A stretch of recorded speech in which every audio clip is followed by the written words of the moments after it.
Hello everyone, Soma madam study গাইডে তোমাদের সবাইকে ওয়েলকাম জানাই। আজকে আমি অষ্টম শ্রেণীর তোমাদের সাহিত্য মেলা পাঠ্য বইয়ের রবীন্দ্রনাথ ঠাকুর রচিত বোঝাপড়া এই প্রথম অধ্যায়টা আলোচনা করব। ভিডিওটা ভালো লাগলে লাইক করে দেবে আর বন্ধুদের সাথে অবশ্যই শেয়ার করে নেবে। আর আমার চ্যানেলে নতুন হয়ে থাকলে চ্যানেলটা সাবস্ক্রাইব করে নেবে আর পাশে থাকা বেল আইকনটা অবশ্যই প্রেস করে নেবে, যাতে আমি চ্যানেলে নতুন ভিডিও আপলোড করার সাথে সাথে নোটিফিকেশন সবার আগে তোমাদের কাছে পৌঁছে যায়। আমি অষ্টম শ্রেণীর ইতিহাস এবং ভূগোলের প্রতিটি অধ্যায়ের প্রশ্ন উত্তরও চ্যানেলে আমি শেয়ার করে দিয়েছি, তোমরা প্লেলিস্ট থেকে দেখে নেবে। রবীন্দ্রনাথ ঠাকুর রচিত বোঝাপড়া কবিতাটির মাধ্যমে রবীন্দ্রনাথ ঠাকুর যে মনের ভাব ব্যক্ত করতে চেয়েছেন সেটা আজকে আমি আলোচনা করব। দেখো, মনেরে আজ কহ যে ভালো মন্দ যাহাই আসুক সত্যেরে লও সহজে, কেউ বা তোমায় ভালোবাসে, কেউ বা বাঁচতে পারে না যে, কেউ বিকিয়ে আছে, কেউ বা সিকি পয়সা ধারে নাচে, কতকটা যে স্বভাব তাদের, কতকটা বা তোমারও ভাই, কতকটা এ ভবের গতিক, সবার তরে নহে সবাই। কবি এই কবিতার মাধ্যমে বোঝাতে চেয়েছে যে জীবনে ভালো মন্দ যাই ঘটুক না কেন, যা সত্য তাকে আমাদের সহজভাবে মেনে নিতে হবে। প্রত্যেকটা মানুষই যে সবার ভালোবাসা পাবে সেটা নাও হতে পারে। একজনের চোখে যে ভালো, অন্যের চোখে সে খারাপও হতে পারে। প্রতিটা মানুষই যে প্রতিটা মানুষকে ভালোবাসবে এইটা কিন্তু কখনোই হবে না, এবং একজন মানুষ কেউ যদি তাকে ভালোবাসে আর একজন তাকে বঞ্চিত করবে, এটাই কিন্তু স্বাভাবিক নিয়ম। কেউ কখনো নিজের সর্বস্ব বিকিয়ে দেয়, কেউ বা আবার আপনার সিকি পয়সাও অপরের জন্য ব্যয় করতে চায় না। কিছু মানুষ আছে যেমন নিজের সর্বস্ব দিয়ে অন্যকে সাহায্য করে বা নিজের যা কিছু আছে সে অন্যকে দিয়ে দেয়, নির্দ্বিধায় দিয়ে দেয়। কিন্তু আবার কিছু কিছু ব্যক্তি আছে দেখবে নিজের যতটুকু মানে তার এক অংশ অপরের জন্য ব্যয় করতে চায় না। এই পাওয়া না পাওয়ার ব্যাপারটা কিন্তু উভয় স্বভাবের উপরই নির্ভরশীল, এবং এই স্বভাবটা কিন্তু একে অপরের পরিপূরক। কেউ সর্বস্ব দিয়ে দিতে চাইছে, আবার কেউ এক অংশ ছাড়তে চাইছে না। এইটাই হচ্ছে প্রকৃতির স্বাভাবিক নিয়ম। তোমায় কতক ফাঁকি দেবে, তুমিও কতক দেবে ফাঁকি, তোমার ভোগে কতক পড়বে, পরের ভোগে থাকবে বাকি। মান্ধাতারি আমল থেকে চলে আসছে এমনি রকম, তোমারই কি এমন ভাগ্য বাঁচিয়ে যাবে সকল জখম। মনেরে আজ কহ যে ভালো মন্দ যাহাই আসুক সত্যেরে লও সহজে। এই পরের স্ট্যান্ডায় বলতে চাইছে, দেখো পৃথিবীতে এটাই হচ্ছে বাস্তব সত্য যে প্রত্যেক মানুষের জন্য সমানভাবে ভাবে না। কেউ বেশি ভাবে, আবার কেউ একদমই ভাবে না বা কম ভাবে। এবং কখন ব্যক্তি নিজের ফাঁকিতে পড়বে, আবার কখনো নিজেও ফাঁকি দেবে অপরকে। অর্থাৎ কার কতটা লাভ নিজের ভাগে পড়ে, আবার কতকটা অপরের ভোগে কাজে লাগে। এই আদিকাল থেকে এইভাবেই জগতে এমন ঘটনাই ঘটে এসছে, এমনভাবেই চলে এসছে, এবং এর থেকে কারো নিস্তার পাওয়ার পথ নেই, এবং এই নিয়মেই প্রত্যেকে চলছে। এবং ভালো মন্দ, আঘাত, বেদনা সকলকেই কিন্তু বরণ করে নিতে হবে, এবং মনকে বোঝাতে হবে যে ভালো মন্দ সবকিছুই কিন্তু সহজভাবে স্বীকার করতে হবে। তুমি সবসময় যে ভালোটাই নেবে, খারাপটা নেবে না, বা তোমার ক্ষেত্রে সবসময় ভালোটাই ঘটবে, কখনো কিছু খারাপ তোমার হবে না, এমনটা কিন্তু নয়। যদি তোমার ভালো হয়ে থাকে এবং তার বিপরীতটাও ঘটবে, তার খারাপ ঘটনাটাও তোমার ক্ষেত্রে ঘটবে। যদি তোমার ক্ষেত্রে কোনো ভালো কাজ হয়ে থাকে বা কেউ তোমাকে কিছুটা আনন্দ দিল, অপরজন কিন্তু তোমাকে দুঃখ দেবে। এটাই কালের নিয়মে এইভাবেই চলে এসছে। অনেক ঝঞ্ঝা কাটিয়ে বুঝি এলে সুখের বন্দরেতে, জলের তলে পাহাড় ছিল লাগলো বুকের অন্দরেতে, মুহূর্তকে পাঁজরগুলো উঠল কেঁপে আর্তরবে, তাই নিয়ে কি সবার সঙ্গে ঝগড়া করে মরতে হবে। ভেসে থাকতে পারো যদি সেইটে সবার চেয়ে শ্রেয়, না পারো তো বিনা বাক্যে টুপ করিয়া ডুবে যেও। তাহলে বলছে অনেক ঝড় ঝঞ্ঝা, অনেক বাধা বিপত্তি কাটিয়ে যখন মনে হয় যে সুখের সন্ধান পাওয়া যাবে, তখনই কিন্তু নতুন আরেকটা আঘাত আমাদের জীবনে নেমে আসে, এবং এই ঘটনা কিন্তু প্রায়ই ঘটতে দেখা যায়। যেমন স্বচ্ছন্দে এগিয়ে চলে জলযান, এবং হঠাৎ করে দেখবে জলের নিচে ডুবে থাকা পাহাড়ের আঘাত লেগে চূর্ণ হয়ে যায়, ভেঙে যায়। তেমনি সুখের হাতছানি থাকা সত্ত্বেও বিপদ দেখা দিতে পারে যে কোনো সময়ে, এবং সেটা নিয়ে কখনো বিবাদ করা উচিত হবে না, কখনো কারোর সঙ্গে এটা নিয়ে গন্ডগোল করা উচিত নয়। সবসময় ভেসে থাকার চেষ্টায় আমাদের লিপ্ত থাকতে হবে, এবং সেটা যদি কেউ না পারে তাহলে যে কোনো মুহূর্তেই সে তলিয়ে যাবে। এবং এমনটাই হয়ে থাকে যে মানুষ যেখানে কোনো বিপদ আশঙ্কা করে না, সেখানেই কিন্তু বিপদের আশঙ্কা এসে উপস্থিত হয়, সেখানেই কিন্তু বিপদ ঘটে। মনে করো যে তোমার মনে হচ্ছে এখন কোনো বিপদ আসবে না, কিন্তু সেই মুহূর্তে কোনো না কোনো একটা বিপদ এসে হাজির হবে। তাই ভালো মন্দ যাই হোক না কেন সেটাই মেনে নেওয়া কিন্তু যুক্তিযুক্ত। যে ভালোটাকেই আমরা সবসময় নেব, খারাপটা আমরা নেব না, এটা কিন্তু আমাদের কখনোই হবে না। আমাদের ভালোটাকেও যেমন নিতে হবে, খারাপটাকেও আমাদের সেরকমভাবেই নিতে হবে।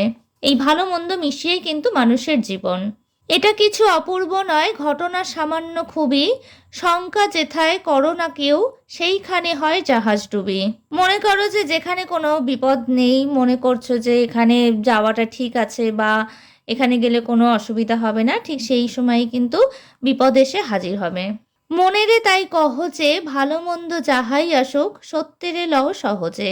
তাই ভালো মন্দ যাই ঘটে থাকুক না কেন সেটা আমাদেরকে সহজেই মেনে নিতে হবে। তোমার মাপে হয়নি সবাই, তুমিও হওনি সবার মাপে, তুমি মরো কারোর ঠেলায়, কেউ বা মরে তোমার চাপে, তবু ভেবে দেখতে গেলে এমনি কিসের টানাটানি, তেমন করে হাত বাড়ালে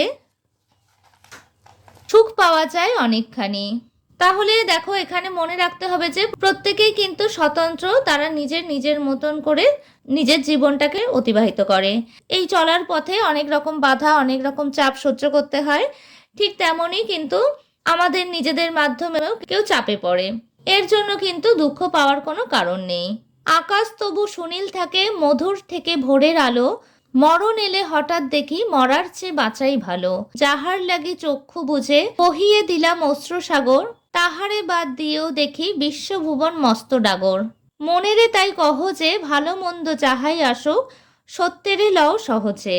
এখানে বলছে যে আমাদের কিন্তু একে অপরের উপর নির্ভরশীল হওয়ার কোনো প্রয়োজন নেই। আমরা প্রত্যেকেই এক একজন স্বতন্ত্র, আমরা নিজেদের মতো করে আমরা নিজেরা চলবো। কেউ তোমাকে ভালোবাসবে বা কেউ বাসবে না, বা তুমি কাউকে ভালোবাসবে বা কাউকে বাসবে না, সেটা নিয়ে কিন্তু বিশ্ব প্রকৃতির মধ্যে কোনো আলোড়নই সৃষ্টি হয় না। সেটা নিয়ে কিন্তু বিশ্ব প্রকৃতির কোনো মাথা ব্যথা নেই। তাই আকাশ আপন মহিমাতেই সুনীল থাকে, ভোরের আলো সর্বদাই মধুর লাগে, আর মৃত্যুর মুখোমুখি হলেই অনুভব করা যায় যে বেঁচে থাকাটাই অনেকটা শ্রেয়। তাই দেখবে আকাশের যে সুনীল আভা, সুনীল আলো, এটা কিন্তু আপন মহিমাতেই থাকে। ভোরের আলো কিন্তু সবসময়ই সুন্দর লাগে। আর মানুষ যখন মৃত্যুর মুখোমুখি চলে আসে তখন মনে হয় যে এর থেকে বেঁচে থাকা অনেক বেশি শ্রেয় ছিল। ব্যক্তি বিশেষের জন্য মহাবিশ্বে কিন্তু সুখের দরজা বন্ধ হয় না, প্রত্যেকের জন্যই দ্বার উন্মুক্ত থাকে। কারণ হচ্ছে বিশ্বভুবন অনেক প্রশস্ত জায়গা, অনেক বড়, সেখানে কিন্তু সকলেই সমান, প্রত্যেকটা মানুষেরই সমানভাবে বেঁচে থাকার অধিকার আছে। একইভাবে প্রত্যেকটা মানুষেরই সেখানে অবাধ প্রবেশ আছে, এবং সেখানে বেঁচে থাকার কিন্তু বহু উপকরণ আছে। তাই তুমি একটুতেই হতাশ হয়ে যাবে, একটুতেই দুঃখ পাবে, ভেঙে পড়বে, সেটা হওয়ার কিন্তু কারণ নেই। এবং এটাই সবসময় মনকে বোঝাতে হবে যে ভালো মন্দ যাই হোক না কেন আমাদেরকে সত্যকে সহজভাবেই মেনে নিতে হবে। আমাদের জীবনে যদি কোনো ভালো ঘটনা ঘটে সেটাকেও যেমন আমরা হাসি মুখে মেনে নিই, তেমন আমাদের জীবনে যদি কোনো খারাপ ঘটনা ঘটে থাকে সেটাকেও আমাদের মেনে নিতে হবে। এই ভালো মন্দ মিশিয়েই কিন্তু মানুষের জীবন। তাই তোমাকে কেউ ভালোবাসলো বা বাসলো না, বা কেউ কিছু মনে করলো বা করলো না, সেটা নিয়ে কিন্তু ভাবার কোনো কারণ নেই। তোমাকে একই রকম ভাবে এগিয়ে যেতে হবে।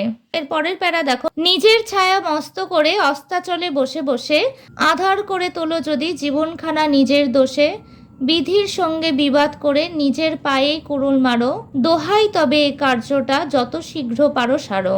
খুব খানিকটে কেঁদে কেটে অশ্রু ঢেলে ঘরা ঘরা মনের সঙ্গে এরকমে করে নে ভাই বোঝাপড়া, করে আধার ঘরে প্রদীপখানি জ্বালিয়ে তোলো, ভুলে যা ভাই কাহার সঙ্গে কতটুকুন তফাৎ হলো।